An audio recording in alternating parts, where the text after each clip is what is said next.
Hi guys, today we are in Quadraro area of Rome. This is Silvia. Silvia, why are you here? Here because here we have a very interesting project of contemporary art called muro, that literally means wall, and we're gonna see what it's about.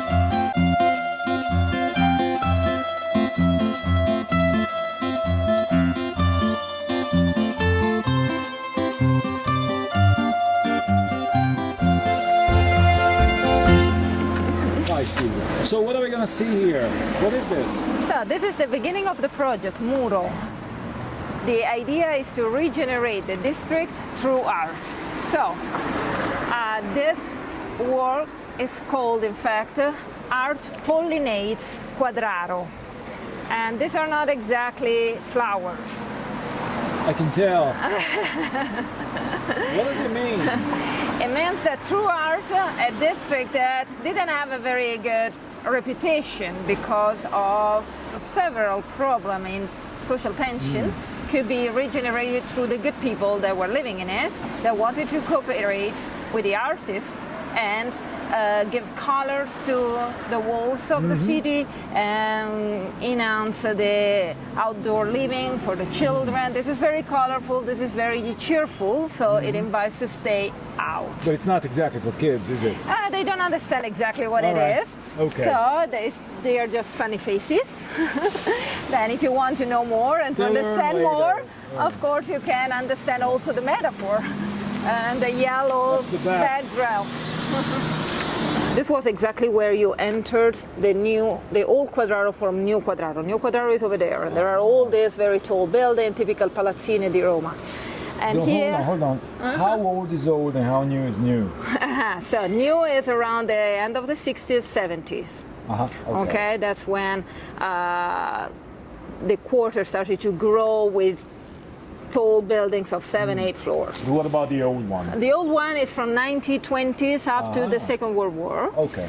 And imagine that the road was not even paved, there was no asphalt, okay? It was like a countryside. There was already this sentence here, you're entering free Quadraro, that was respected by the artist that, in fact, dedicated this beautiful wall, I think is probably the best of the whole area, to the nickname that Kepler gave to the people of Quadraro during the Second World War. There is the wasp nest, do you say like that? I think hive. Dove abitano where bees live, right? Yeah, yeah. It's hive. But in a negative sense.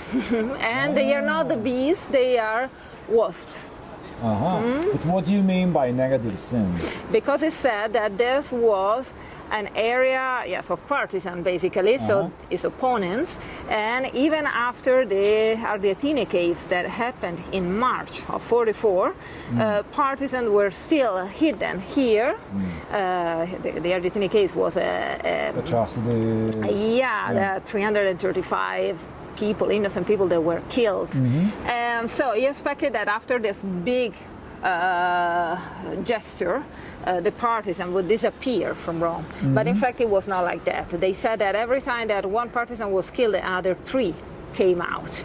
And they were all hidden here in this area because we are next to Casino and to the direction south, our Rome, that is where the front was.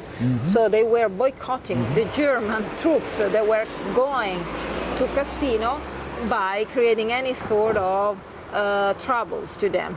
And so they wanted to make another big gesture that was in fact in April of 44, just for the people of Quadraro. And 947 were deported. 947 of the men of this neighborhood, so basically all the men between the age of 18 to 60, 65 were deported to Germany, to sometimes the camps or to the factories that were now in need of workers in Germany at the end of the war.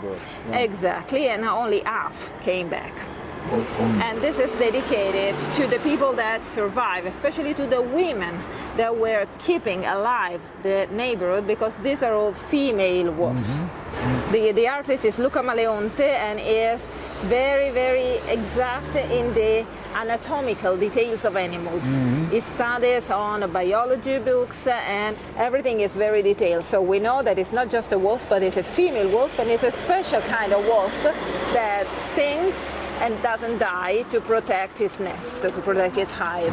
Oh, the year 7, because it was the 70th anniversary of this event.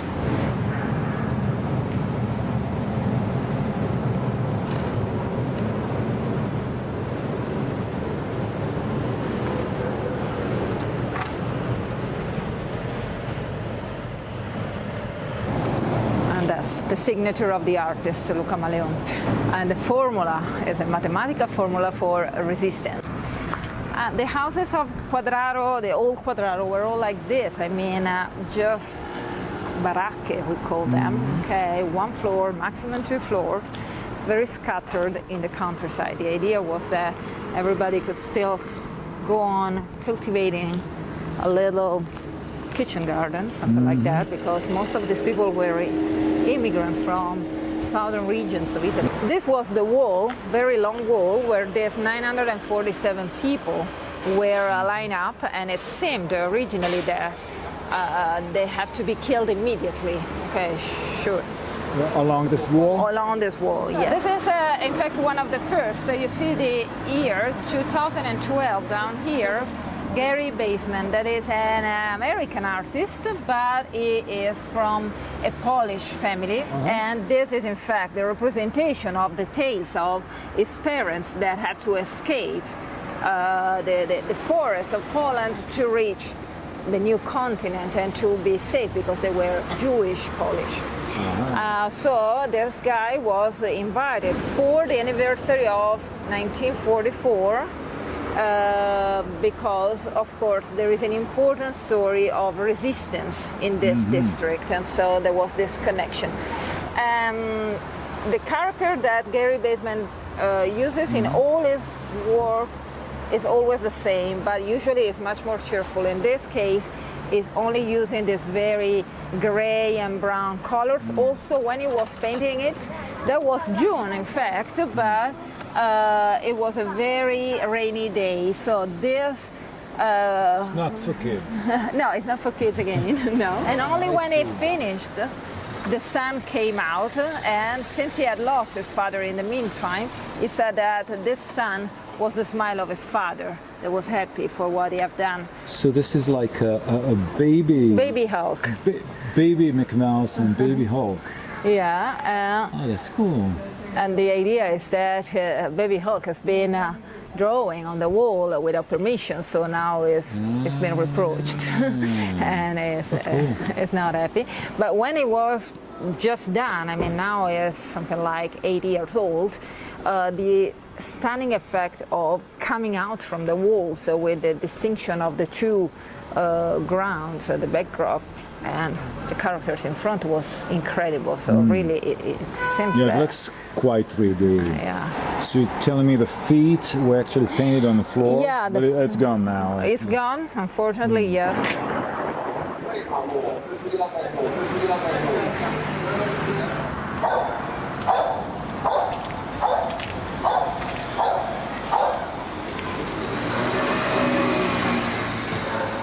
Now, there is a sense of resurrection. You see the tree that is coming out from a skull, so it's the idea of the regeneration of this district after the war, especially thanks to the presence of Cinecittà and the movie industry that was really important for these people. A lot of actors were coming here to eat in the typical family-run trattoria. Aldo Fabrizi was here eating all the time.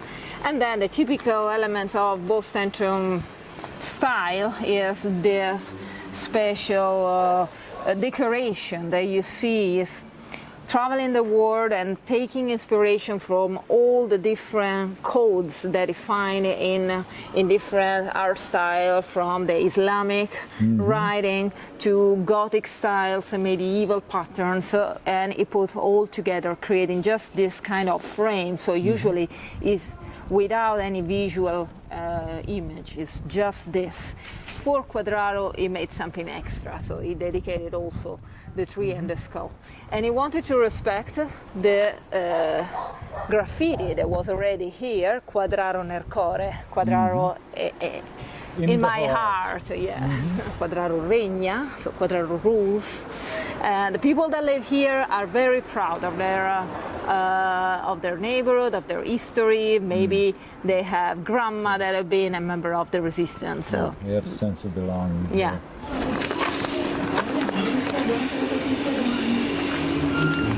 He is trying to be very ironical. He says that Italian street art is usually not ironic as it should be. So in this case, it's taking clearly inspiration from Modigliani, and this is art, but since this is street art, it's putting a street on the naked woman. And so this is the title of the wall. And in this case, this is one of the walls that have been totally sponsored by the restaurant. So in some occasion, of course, there was a cooperation of the district, not only because the people of the neighborhood were approving the presence of the wall, the artists, they were discussing a little bit with the artists what they were going to paint. So, since we are right here, do you want to tell our viewers what osteria means? Osteria, yeah. So osteria comes from oste, ost, and the ost originally in Rome is just the one that sells wine only. So traditionally the osteria in Rome is where you buy wine and you bring your own food.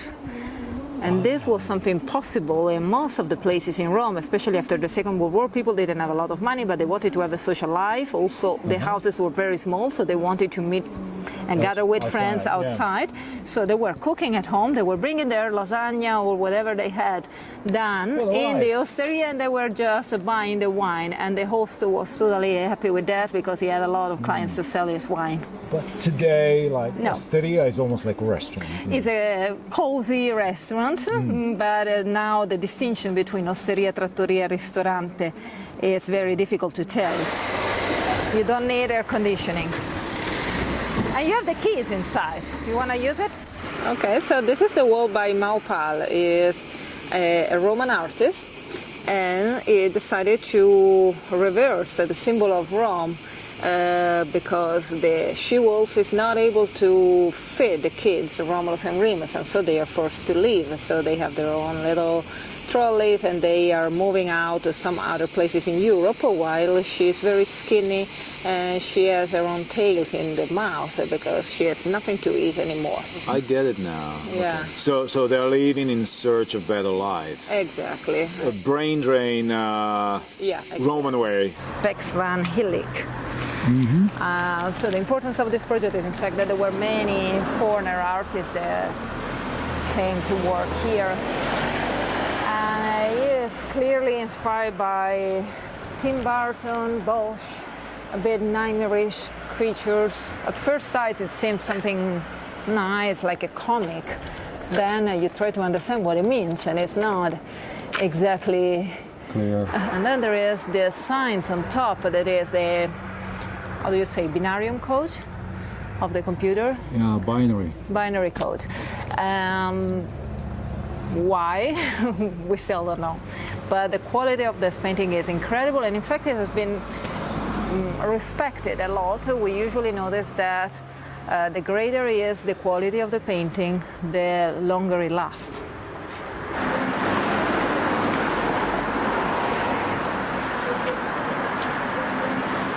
So the artist here in this case is an Irish one. It's called Finn Duck.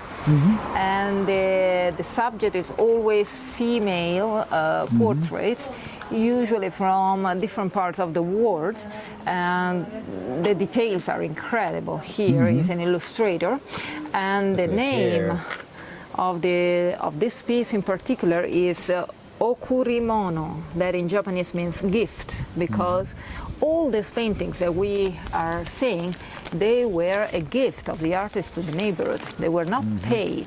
It's a gift that they left to Rome and to the project Muro. all this has been created for free. Yeah. It's a sort of experiment. They wanted to prove the fact that when people are getting out of their house and they have in front of them something nice, something artistic, they have also better days and better deeds in their lives.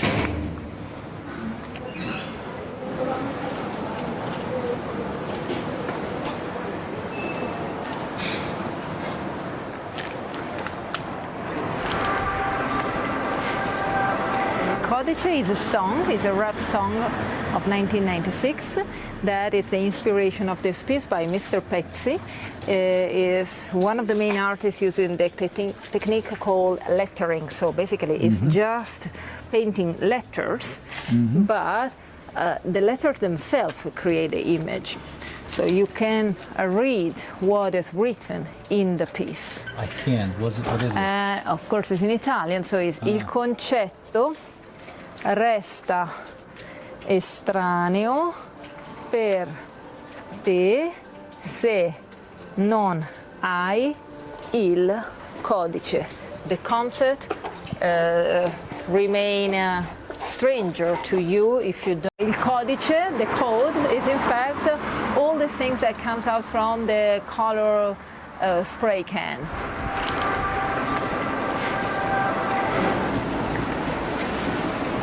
Yeah.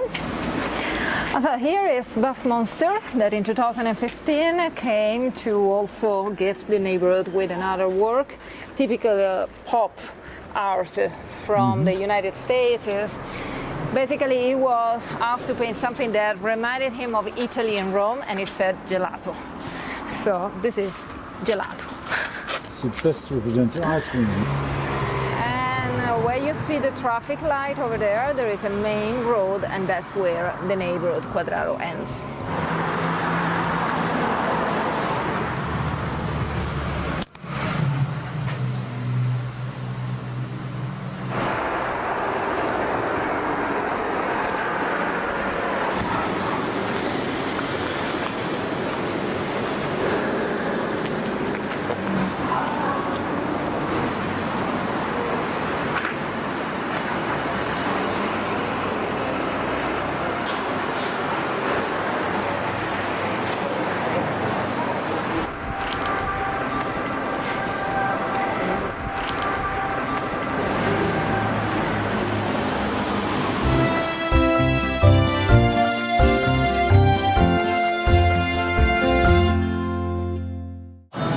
What are you drinking? What's that? Oh, this is cold coffee because It looks it's really great. hot today. Cheers. It's scorching outside.